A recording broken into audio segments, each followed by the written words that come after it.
Bansode sir, आज तुम्ही जे आंदोलन केलं होतं ते मागे घेतलेलं आहे. तुमच्या कोणत्या मागण्या मान्य झालेल्या आहेत आणि आता काम सुरू केलंय का? आम्ही प्रतिकात्मक निषेध म्हणून थांबलो होतो कोपरीच्या आणि कॅज्युलिटीच्या समोर, की जेणेकरून जनतेलाही माहित व्हावं, प्रशासनाला माहित व्हावं, पोलीस प्रशासनाला माहित व्हावं की आमचं घराणं काय आहे. आमचं घराणं हे आहे की रात्रंदिवस आमचे डॉक्टर, कर्मचारी, सिस्टर हे सर्व म्हणजे वार्डामध्ये, कॅज्युलिटीमध्ये, ओपीडीमध्ये कामं करत असतात. आणि कामं करत असताना वेगवेगळ्या प्रकारचे लोक येत असतात. प्रत्येकाचे वेगवेगळे प्रतिक्रिया क्रिया होत असतात. तर तशा प्रकारे होऊ नये ती अनुचित प्रकार रात्री घडलेला आहे. अतिशय सिरियस पेशंट जो की प्रायव्हेट रुग्णालयामध्ये उपचार घेत होता तो आपल्याकडे आला.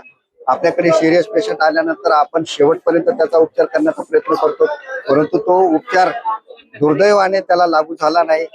आम्ही त्याच्या कुटुंबाच्या, मैताच्या पूर्ण दुःखामध्ये सहभागी आहोत. परंतु त्या मैताच्या नातेवाईकांनी जो इथं गोंधळ घातला किंवा त्याच्या समर्थकांनी जो गोंधळ घातला, त्याच्यामध्ये आमच्या सगळ्या खिडक्यांच्या काचा फोडलेल्या आहेत. मॉनिटर, व्हेंटिलेटर आणि जे काय म्हणजे आमचे पॉट, गाद्या, बेडशीट किंवा आणखी ECG मशीन, खुर्च्या यांची मोडतोड केलेली आहे. हे त्यांच्यावर दंडात्मक कार्यवाही व्हावी अशी आमची अपेक्षा आहे.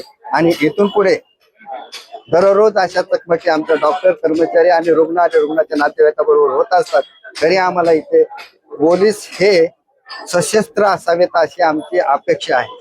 कारण सशस्त्र पोलीस जर असेल, फक्त पोलिसाच्या हातात बंदूक जरी दिसली तरी समोरचा आलेला माणूस म्हणजे घाबरू शकतो, पुढचा धिंगाणा करणार नाही अशी एक शाश्वती आम्हाला वाटते.